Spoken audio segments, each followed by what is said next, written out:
गेली जवळपास 2 वर्ष महाराष्ट्रामध्ये एक अगदी स्पष्ट बोलायचं झालं तर आपण विनोदी गोष्ट ऐकतो आहोत की निजामाचं हैदराबादचं रेकॉर्ड हे हैदराबादवरून मुंबईमध्ये येत आहे, महाराष्ट्रात येत आहे.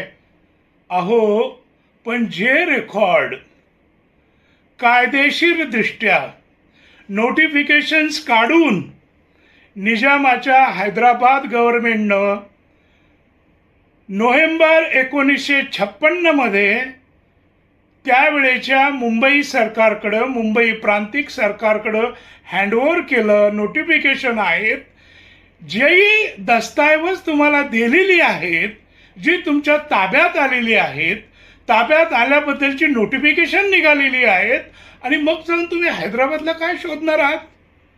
मी तुम्हाला स्पष्ट सांगतो की द स्टेट्स ऑर्गनायझेशन ॲक्ट 1956च्या 76 आणि 77 कलमानुसार land revenue, goods, treasury, police, तुरुंग, न्यायालय हे सगळं रेकॉर्ड हैदराबादच्या निजाम सरकारनं त्यावेळेच्या मुंबई प्रांतिक सरकारला सुपूर्द केलेला आहे.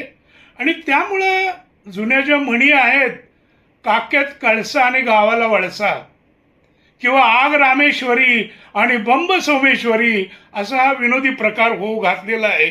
त्यामुळं मी जबाबदारीनं आणि जाहीरपणे तुम्हाला असं सांगतो की यापुढं आम्ही हैदराबादला एक नव्हे 5 निवृत्त न्यायाधीश पाठवले तरी आपल्या हाताला काही लागणार नाही.